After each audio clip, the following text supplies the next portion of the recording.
Meus queridos irmãos, salve a todos com a paz do Senhor. E nesse momento, dando continuidade à nossa disciplina de escatologia bíblica do CETADEM, Centro Teológico das Assembleias de Deus, em Mossoró. E vimos na lição número 5, a grande tribulação, a continuação. E agora iremos ministrar a lição de número 6, que tem como título A Volta de Jesus. Ou, para ser mais sucinto, a volta de Jesus em glória, ou seja, a sua segunda vinda após o arrebatamento e a grande tribulação. E já para iniciar, queria que todos observassem a estátua do sonho de Nabucodonosor, onde está escrito em Daniel, aonde tudo se originou a grande tribulação. Os pés, as pernas, que é Roma, a cintura, que é a Grécia, os medos persas, que é a Babilônia, que é a cabeça, e uma pedra vem, que solta de uma montanha e atinge a estátua na parte das pernas, e essa pedra, a Bíblia diz que ela encheu toda a terra. E a própria pedra é o próprio Cristo, que figura, que vamos ver detalhadamente mais adiante. A derrocada, ou seja, a demolição dos governos da terra. Em Daniel, capítulo 2, versos 34 e 35, 44 e 45, deixa bem claro que, deixa eu marcar aqui, 4 vezes está dito que os reinos do mundo foram esmiuçados pelo impacto da pedra que desceu da montanha. Ora, bem sabemos que a pedra figura quem? Cristo na sua segunda vinda. Portanto, o mundo não findará convertido pela pregação do Evangelho, como está escrito em Daniel, capítulo número 2, versos 34 e 35. Enquanto estavas contemplando toda a estátua, uma pedra soltou-se sem auxílio de mãos, atingiu a estátua nos pés, de ferro e de barro, e os despedaçou. Então o ferro e o barro, o bronze, a prata e o ouro vieram abaixo despedaçados. Viraram pó, como pó que se vê na eira, enquanto no verão se bate o trigo no terreno, para separá-lo da palha. E o vento carregou todos os destroços, sem deixar vestígio. Entretanto, a pedra que atingiu a estátua tornou-se uma grande montanha, ou uma montanha, e encheu toda a terra. E ainda em Daniel, capítulo 2, verso 45 e 44 e 45, deixa bem claro que, no entanto, na época dos governantes desses reis, Eloá, Deus dos céus, estabelecerá um novo reino que nunca será destruído, que também não será dominado por nenhum outro povo. A soberania desses reinos jamais será transferida a nenhum outro povo. Todavia, esse novo reino destruirá e exterminará todos esses outros reinos e subsistirá para todo o sempre.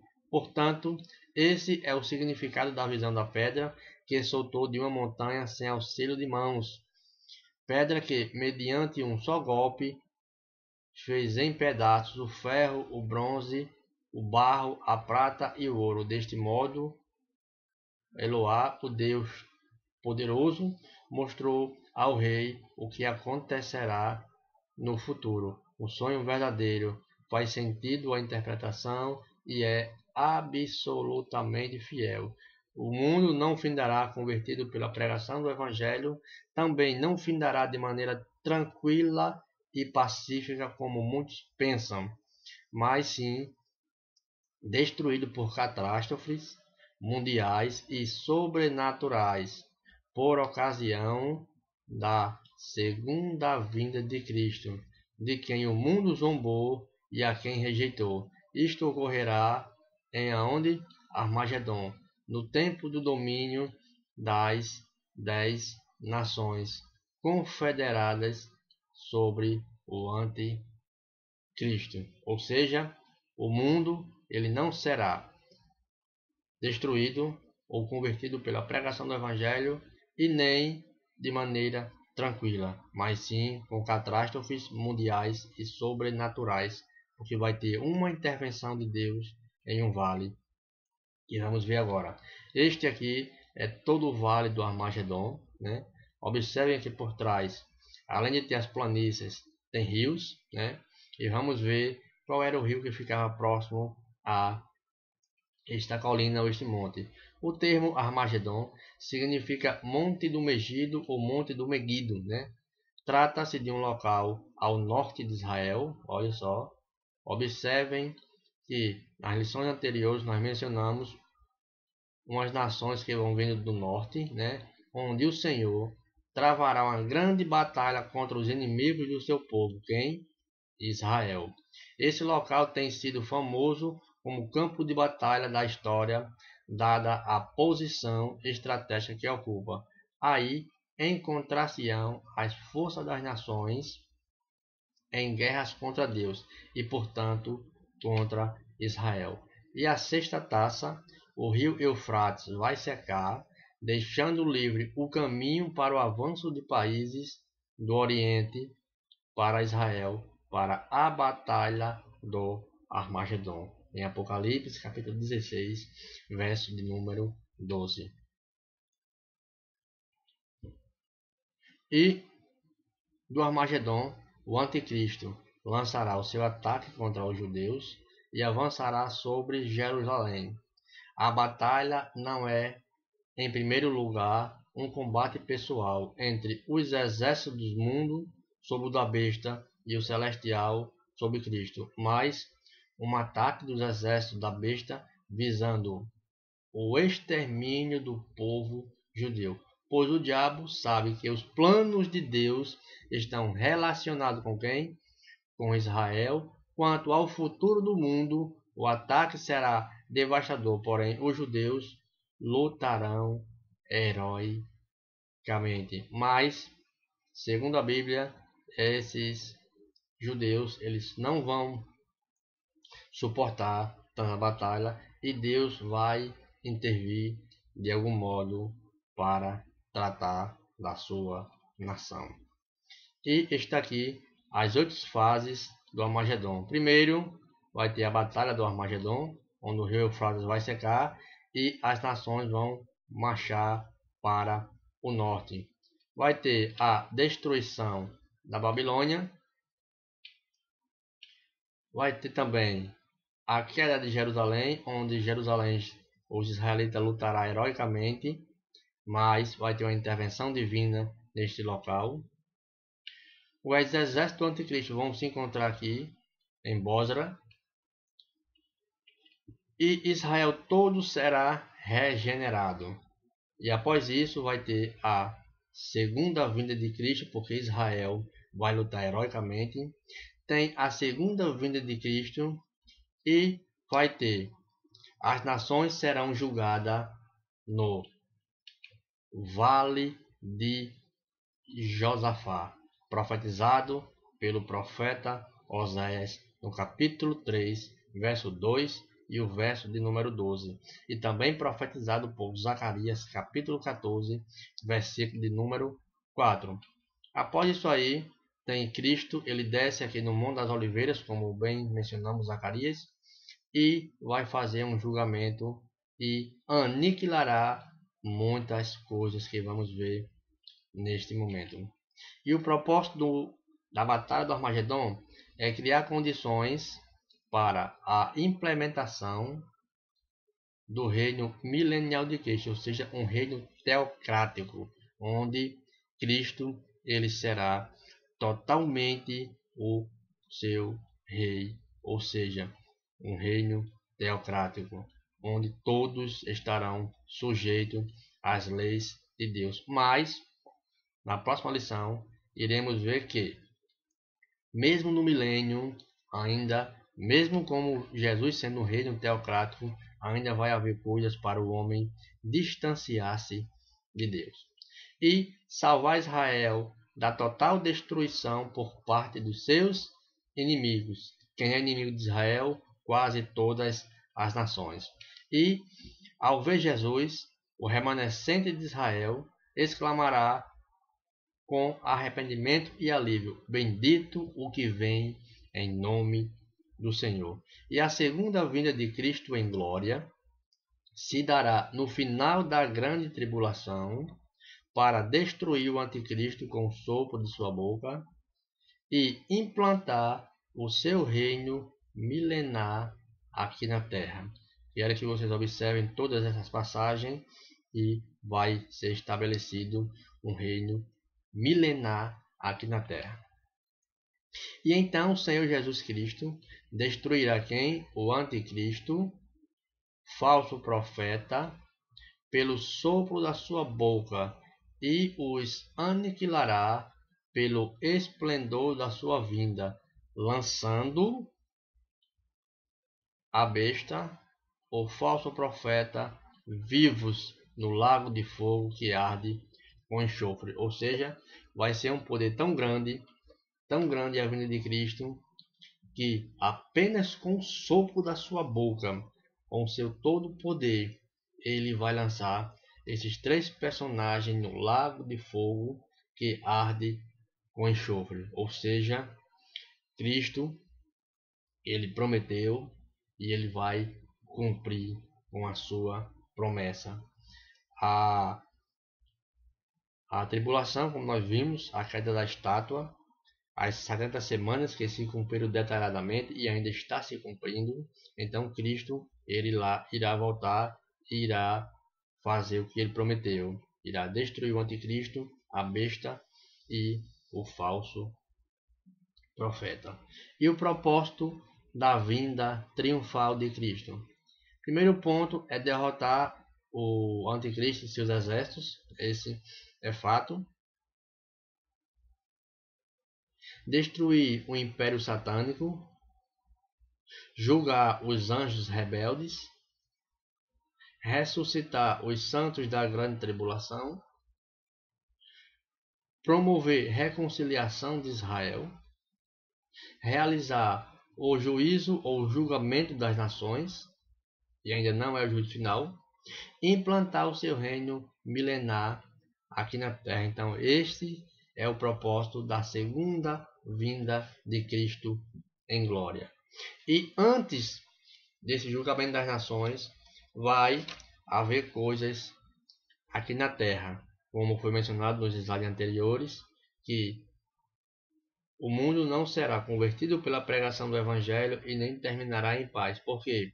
Porque temos 7 selos ainda, 7 trombetas, como deixa bem claro o texto de Apocalipse, 7 taças, vai ter os juízos e grandes pragas, grandes enfermidades e também uma grande mortalidade ou mortandade dos judeus. E, para ser bem claro, como já vimos os 7 selos, agora vamos ver as trombetas. A primeira trombeta vai ser Saraiva, ou seja, fogo e sangue, e a terceira parte da terra morre. Ou seja, está em Apocalipse capítulo 8, verso de número 7. Vai cair saraiva do céu, fogo, sangue, e a terceira parte, uma terça parte da terra vai morrer. Isto é uma das 7 trombetas.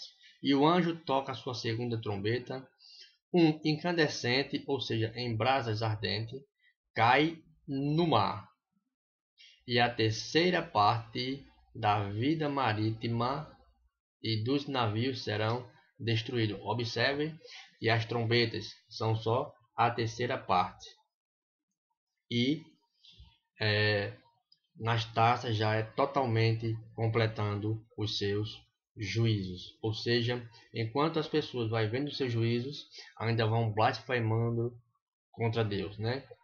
E o terceiro anjo ele toca a sua trombeta e um absinto, ou seja, uma erva amarga que contamina a terceira parte das águas, ou seja, não tem como uma pessoa se alimentar durante a grande tribulação, porque vai cair fogo do céu, vai cair coisas no mar e agora as águas serão contaminadas, ou seja, quem ficar nesse período de grande tribulação não vai ter como comer ou beber.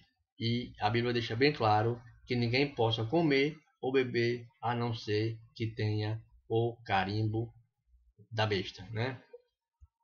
E o anjo toca a sua quarta trombeta, vem trevas na terra, e a terceira parte do sol, da lua e das estrelas perde o seu brilho ou deixam de brilhar. Ou seja, todas as referências está escrita aí nos textos, nos capítulos e nos versículos. A quinta trombeta é uma praga de gafanhotos, né? Vem, que são biblicamente, na nossa visão, para milenista diz que são demônios, né, infernais e libertos do Hades, e é onde sai o primeiro ai, né? São 3 ai, esse é apenas o primeiro ai, ou seja, e também esses demônios, eles são como gafanhotos, vão infligir toda a terra. E a sexta taça vem uma cavalaria infernal de 200 milhões, segundo a Bíblia, 200 milhões. Isso pode ser tanque de guerra, pode ser exército marchando contra Israel. E a terceira parte da humanidade morrerá. E vai ter, mais uma vez, alguém voando no meio do céu e vai gritar, ai.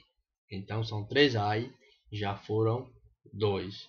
E a sétima trombeta, uma mulher e o dragão, a mulher vestida de sol e o dragão. E tem o seu terceiro ai. E vai deixar bem claro os 3 ai. Ai, ai, ai dos que habitam sobre a terra. E uma das sétimas trombetas vai ser uma abertura também das taças. É onde iremos mencionar. A sétima trombeta inicia-se as 7 taças, ou seja, vai vir uma chaga maligna para as pessoas. O mar torna-se em sangue, ou seja, todo o mar. Aqui diz que as fontes dos rios a fontes tornaram-se em sangue. Vai ter um grande calor porque o sol vai estar superaquecido. Vai ter horror, isso já são as quinta taça, a horror, trevas e dores, onde os homens vão ser como se estivesse grávidos, segundo a Bíblia. E a sexta, o rio Eufrates seca, onde vai dar caminho para as nações trafegar para o vale do Armagedon.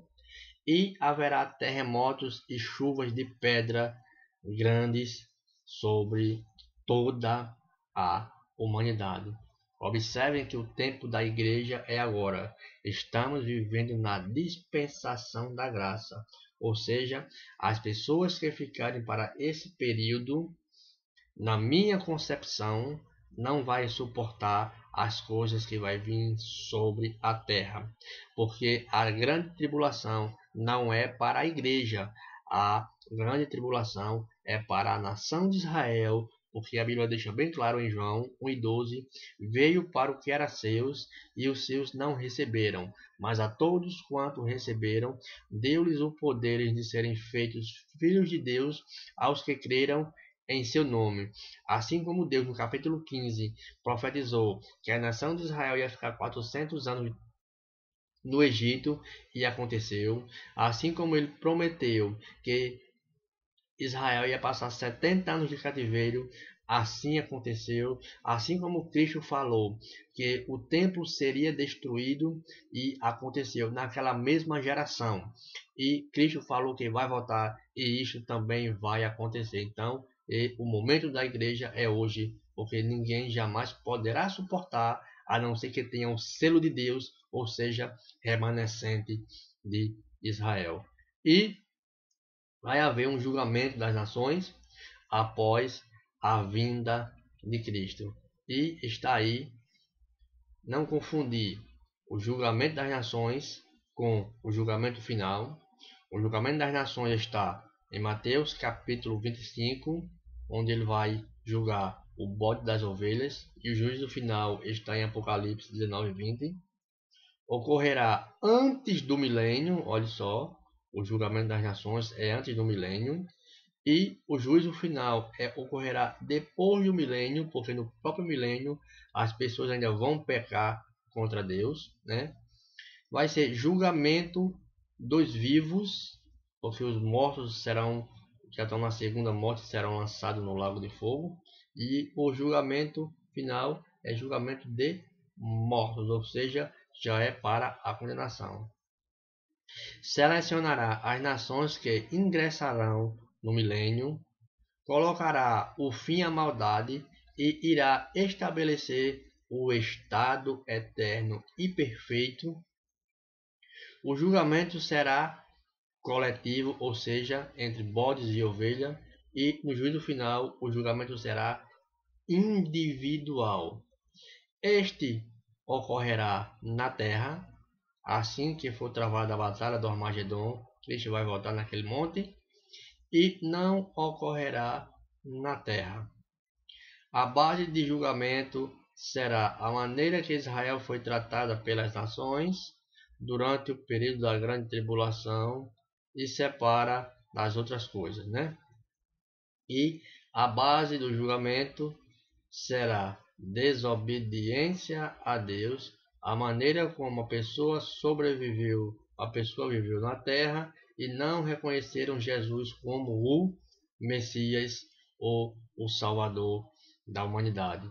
Então, meus queridos, eu espero que todos vocês tenham observado a referência, leia o livro, responda ao exercício, acompanhe os nossos slides e confiram as referências, pois através disso nós permaneceremos ligados na Bíblia, e assim como no primeiro slide, assim como eu me mantenho próximo aos eventos escatológicos, mas eu passo a compreender os seus ensinos.